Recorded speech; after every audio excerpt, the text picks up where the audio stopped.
Olá pessoal, sejam bem-vindos à Ponte dos Livros, e o livro de hoje é o maravilhoso, incrível, magnífico Fausto do Goethe. Pelo amor de Deus, o que foi que eu li? Isso aqui é um livro delicioso, pessoal. Para começo de conversa, ele é uma peça de teatro que é feita em poesia e fala sobre uma temática que acabou ganhando assim, né, um status de realmente de literatura clássica, influenciou vários outros livros, várias outras obras. A gente vai ter aí Dr. Fausto, a gente vai ter Grande Sertão Veredas, e a gente vai ter um bocado de outras obras que tiveram aqui a temática do pacto fáustico, né, sofrendo influência dessa obra aqui. E claro também, pessoal, essa questão de Deus apostar com o diabo, né, ou seja, sempre tem a questão da luta do bem contra o mal, e quem tem o domínio e o poder ali sobre a alma humana, né, e tornando, é claro, o Fausto, pelas circunstâncias que ele vai passar, praticamente um odisseu também, né? Ou seja, ele vai ser um retrato da humanidade, né? Viajando sobre a Terra, tendo que escolher entre o certo ou o errado. Então o Fausto ele vai significar também, vai fazer uma representação da própria natureza humana, né? Então vamos lá, pessoal, para a gente começar a falar aqui do livro, né? Vamos falar primeiro como foi que esse livro surgiu, como é que foi que o Goethe criou aqui o Fausto, na verdade. Rezava-se ali uma lenda que ali no ano de 1500, 1400, um cara, ele era muito inteligente, tinha muita sede de conhecimento, ele queria ainda mais. Então ele firmou, né, a lenda era essa, firmou um pacto com o diabo para ele poder ter mais conhecimento ainda, né, ter conhecimento mais profundo que ele não tinha acesso. E esse cara também, né, tinha se tornado um charlatão, enganava as pessoas, utilizava ali de astrologia, não sei o que lá, para poder ganhar dinheiro das pessoas. Essa história desse cara, né, era passada apenas oralmente para as pessoas, né, era apenas uma lenda, mas aí em 1587, durante uma feira do livro em Frankfurt, vai ser lançada anonimamente uma obra que realmente colocava aquela história no papel, né, e era chamado A História do Dr. Johann Faustus, o amplamente falado feiticeiro e nigromante. E o Goethe, pessoal, só vai nascer em 1749, tá certo? O que vai acontecer é que a avó do Goethe, numa noite de Natal, vai presentear o menino com um teatro de fantoches. E ele vai ver aquela historinha sendo representada ali, na noite de Natal, na casa dele. E aí ele, é claro, já vai colocar aquela ideia no coração dele, já vai começar a colocar aquilo ali pra dentro. E aí o que acontece é que aos 16 anos ele vai ser forçado, empurrado pelo pai dele a fazer direito, mas ele faz tranquilamente. E nessa época, pessoal, vai começar uma época super erudita assim do Fausto, porque ele não apenas entrou em contato com direito. Eu vou ler aqui o resuminho que o Marcos Vinícius Mazzari faz, que é fantástico, olha só. Teve aulas de História, Filosofia, Teologia e Poética na universidade, ocupou-se de Medicina, Ciências Naturais, é atraído pela alquimia, a astrologia e o ocultismo, e foi colocando daquilo para dentro do coração dele. Em 1772, né, quando ele tinha assim, os 22 anos dele, né, ele vai participar ali daquele movimento de tempestade e ímpeto que estava tendo ali na Alemanha, né, que movimentava muita juventude, era como se fosse uma espécie de retrato da juventude alemã. E em 1774 ele vai escrever Os Sofrimentos do Jovem Werther. Esse livro assim estoura, né, fica realmente famoso, atraindo atenção para ele como escritor. Até que no ano de 1775 ele vai se estabelecer em Weimar, que é uma cidade ali da Alemanha, e a convite do Karl Augustus, ele vai ler num círculo da corte um pequeno ensaio que ele fez ali, porque ele já vinha escrevendo o quê? O tal do Fausto, né? Ele escreveu uma pequena versão que hoje a gente conhece como Urfaust ou como Fausto Zero.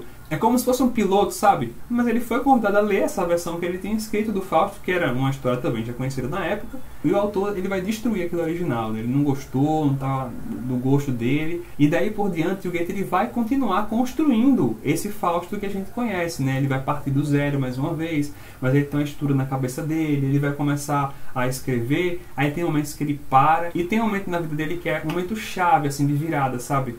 Chega um momento em que ele passa 10 anos naqueles encargos públicos administrativos e ele vai cansar daquilo e vai passar 2 anos na Itália. E depois que ele volta da Itália, ele volta diferente, abandona os encargos administrativos que ele tinha, vai passar a se envolver com arte, vai virar o diretor do Teatro de Weimar, e entre outras coisas, e vai se envolver diretamente com arte dramática também. E aí ele passa a realmente se dedicar a não apenas fazer peças de teatro, mas também a escrever os livros, e finalmente em 1808 ele consegue publicar essa exata obra que nós temos aqui em mãos hoje em dia. Então finalmente, pessoal, vamos falar sobre o que trata a peça do Fausto, né? Do que é que ela fala, né? Quais são os temas que ela traz, qual é a mensagem que ela passa pra gente. Então, pessoal, o que vai acontecer é que Deus está lá no céu, né? Falando bem da sua obra, né? Exaltando as suas criações, e uma delas, é claro, seria a humanidade, a mais perfeita das criações, a última e tal. O que acontece é que o diabo vai aparecer por ali. Eu estou já sorrindo de canto de boca, porque o diabo aqui nessa história, né, o personagem do Mefistófeles, é todo engraçadinho, tá certo, pessoal? O Goethe fez aqui uma coisa mais jocosa, não uma coisa muito séria, apesar de, claro, o personagem obviamente ser o vilão da história e ter momentos realmente, aí eu vou até utilizar a expressão, né, mefistofélica, porque afinal de contas o nome que ele vai dar para o diabo nessa história é Mefistófeles. E o diabo vai desdenhar da humanidade, vai falar que não é grande coisa lá a humanidade não, que inclusive ele só faz mal à humanidade por sentir pena da humanidade. Aí Deus pergunta se o diabo conhece o tal do Fausto, que aqui nessa história tinha sido um grande médico, ou melhor, era um grande médico, que salvou muita gente na época da peste negra. E aí o diabo até falar que conheceu o Fausto, mas que não achava ele lá grande coisa, né? Porque era uma pessoa que agora estava meio deprê, estava meio perdida, né? Apesar de ter feito muito bem aí, estava titubeando na sua fé. Aí Deus vai propor para o diabo que ele vá tentar o Fausto de todas as maneiras possíveis e imagináveis que ele quiser. Que ele não vai nem interferir. E que se ele conseguir, pode ficar com a alma do Fausto para ele. O diabo fica espantadíssimo, né? Porque Deus está apostando com ele ali, né? Não é possível. Ele se espanta, até pergunta para Deus, aquilo era sério mesmo. Aí Deus fala que está dando carta branca, que ele pode fazer o que ele bem quiser, mas que tinha um detalhe.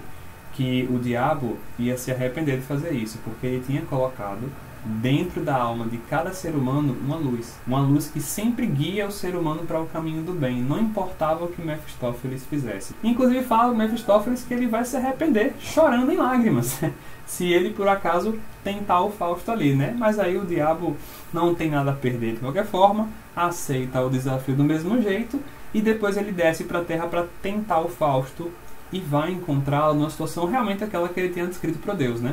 Ele está meio que desenganado da vida, ele está até pensando em suicídio, porque ele não está mais encontrando um motivo para existir, um motivo de viver, assim, aquela super intelectualidade dele, acabou esse ultra-racionalismo, né, sem sentimento, está fazendo com que ele fique realmente perdido, sabe? Ele não está mais conseguindo levar a vida adiante. E aí o diabo vai se aproximar do Fausto enquanto ele está caminhando com um amigo dele ali pela cidade, e na forma de um cão negro. E ele vai falar para o amigo dele, olha, aquele cachorro preto ali está nos seguindo e mais, está fazendo círculos em torno de nós, né? E aí é dito aqui que é como se o diabo estivesse meio já fazendo alguma espécie de magia.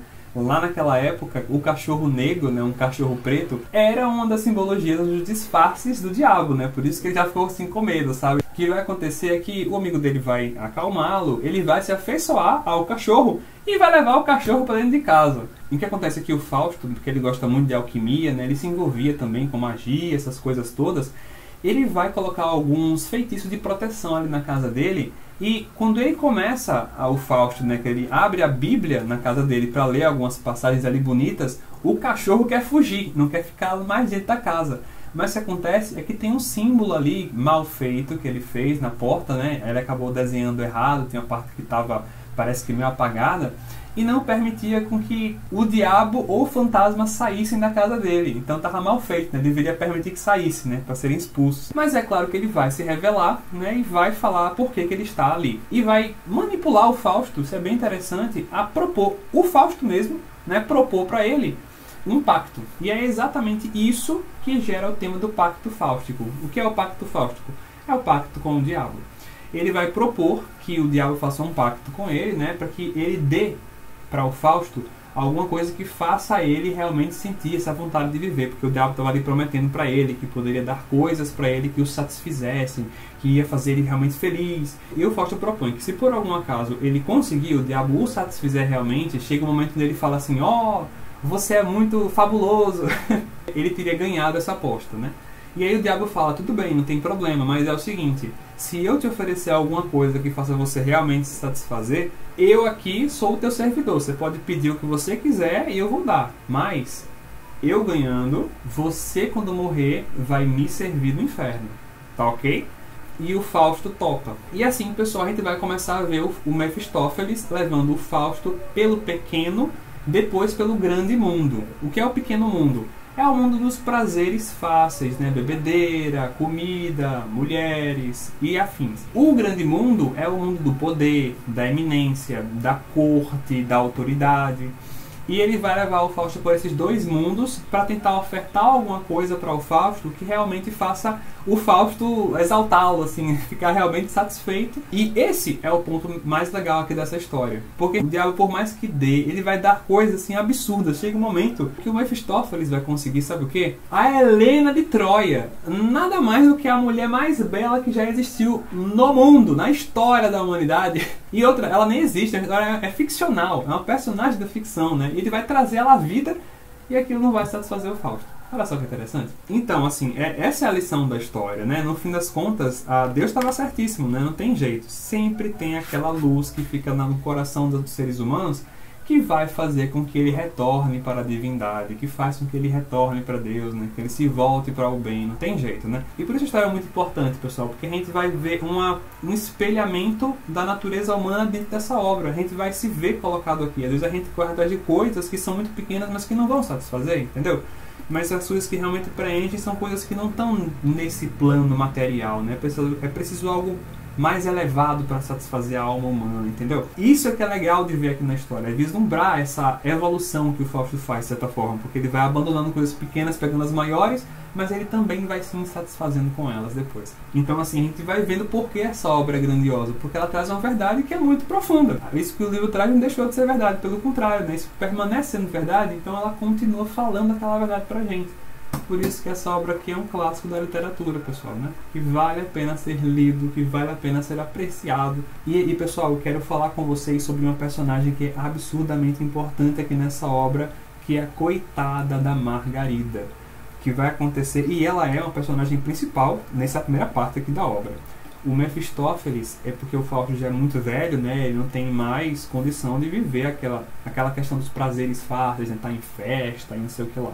Então a primeira coisa que o Mefistófeles vai fazer é rejuvenescer o Fausto. Ele vai levá-lo ali para uma bruxa que ele conhece, que não apenas vai dar para ele uma poção que vai torná-lo mais jovem, como também vai ser um afrodisíaco.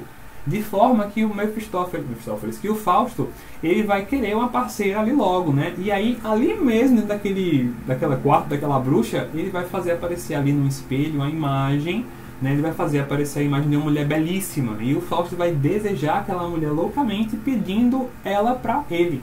O que vai acontecer é que o Mefistófeles vai arranjar ali a tal da Margarida, não é verdade? Aquela imagem dessa mulher, que é uma mulher belíssima, uma costureira, uma mulher simples, que ela vive uma vida pacata, honesta, nunca fez mal a ninguém. E aí o diabo vai tentar de alguns jeitos, né, fazer com que introduzir o Fausto dentro da vida dela, para que ele consiga seduzi-la de alguma forma, né? E pessoal, é absurdamente trágico, assim, meu Deus do céu, né? O que o Fausto vai conseguir fazer, o que o Mefistófeles, né, também vai conseguir fazer, os dois juntos vão destruir a vida dessa mulher. Absolutamente, meu Deus do céu, essa mulher vai comer o pão que o diabo amassou, né? Impressionante, sabe? E aí é claro que isso é um retrato também, né, de vários homens que fazem essa coisa, né? Tipo, tem aquela menina muito simples, muito pobre, o cara que é rico, tem muito dinheiro, não sei o que lá, e se envolve com essa menina. O cara engravida a moça, é isso que vai acontecer com a Gretchen, né? Que é o nome em alemão, né? De Margarida é Gretchen, né? Então em português fica Margarida. Ela tem um irmão que era um soldado. Esse soldado vai perceber que a mulher engravidou, mas o cara não se responsabilizou por essa criança, então ele vai querer correr atrás de vingança. E aí já vai acontecer outra coisa com esse soldado, né? Porque eles vão se encontrar ali na rua, né? O Fausto, o Mefistófeles e esse soldado. E essa é uma tragédia dentro da tragédia, né? Porque a verdadeira tragédia, que Fausto, tem Fausto, uma tragédia, né? E essa tragédia é a queda do Fausto, né? A gente percebendo o quanto ele se complicará enquanto ele se envolve cada vez mais com Mefistófeles. É a queda, é a tragédia da alma humana, entendeu? Mas uma das mais penosas tragédias que tem aqui é a da Margarida. A gente vai se sentir penalizadíssimo, porque não é brincadeira não, que a Margarida vai passar por conta do Fausto e do Mefistófeles aqui na peça, né? Leiam o livro para saber. E mais, pessoal, essa obra aqui também tem uma interpretação, né, que vai para além ali, né, da objetividade dos personagens. Também tem uma interpretação mitológica essa obra aqui, ou seja, que na verdade todos os personagens aqui são um só, né? É tudo parte de uma única alma humana. E cada um dos personagens seria uma faceta, um desdobramento de uma só personalidade. Então, um personagem vai representar o bem, outro o mal. Então, assim, o Fausto seria aquele personagem que tem o poder de decidir, né? Que é o dono dessa alma, né? O Mefistófeles seria a sombra, né? Esse aspecto psicológico da sombra, do mal dentro de nós. Enquanto a Margarida seria esse aspecto celestial, bondoso, amoroso, sensível que é dentro de cada um de nós, tem um aspecto até de ânima, né? Ou seja, aquele aspecto da nossa personalidade que sempre quer nos impulsionar para o bem, nos impulsionar para o que é nobre, para o que é elevado, para o que é digno. Então, na verdade, essa peça, vendo de outro modo, seria nós vermos o bem e o mal brigando dentro do coração humano. Olha só que profundo. Claro que existem inúmeras outras interpretações, porque ele tem uma obra muito abrangente que pode ser explorada de várias formas também. E se eu ainda não expliquei isso para vocês, pessoal, o Fausto, na verdade, é uma peça que tem duas partes, tá certo? A primeira parte é essa que eu segurei na mão durante todo o vídeo, e a outra eu não segurei porque ela é um pouco mais pesada. Olha só o tamanho dela, tá bom? E essa versão aqui não saiu em 1808, ela saiu depois da morte do autor. Ele deixou uma carta para um amigo dele, responsabilizando, ele pediu, né, para um amigo dele, mas deixou por escrito tintim por tintim que ele queria que o amigo dele fizesse, para que após a morte apenas essa edição aqui fosse lançada no mercado. E mais, essa segunda parte da peça, ela vai ser mais um resumo de todo o pensamento artístico e científico que o autor tinha. Aqui a gente vai ver realmente como se fosse uma amálgama de todas as crenças, de todo o pensamento, tudo que ele carregava no coração ele vai colocar aqui dentro dessa segunda parte da obra. Aqui a gente vai ter mitologia grega, aqui a gente vai ter filologia, conhecimento que ele tinha com relação a finanças. Isso é bem interessante então aqui esse livro, pessoal. Se você ainda não pegou o Fausto do Goethe para ler, pegue para ler, é um livro maravilhoso. Aqui nós vamos encontrar drama, nós vamos encontrar comédia, nós vamos encontrar romance, nós vamos encontrar aqui uma amálgama de tudo que há de bom para se ler na literatura. E ainda mais, pessoal, é uma leitura enriquecedora, engrandecedora. Além disso, muito bonito porque é uma peça de teatro, mas feita toda em poema. Ou seja, isso ainda vai fazer com que a obra seja mais bonita a cada passo que você leia. Então, pessoal, um baita de um livro, realmente a gente entende porque ele é um clássico da literatura mundial. E fica a dica aqui para todos vocês, tá bom? Pessoal, nós vamos ficando por aqui. Se você ainda não deixou o seu like, por favor, deixa o seu like, se inscreva no canal para não perder os próximos vídeos que vão lançar por aqui, ativa o sininho para não perder as próximas notificações aqui do canal e compartilhe esse vídeo com seus amigos e com a sua família. Mais uma vez, pessoal, nós vamos ficando por aqui. Muito obrigado pela sua atenção, muito obrigado pela nossa travessia e até a próxima.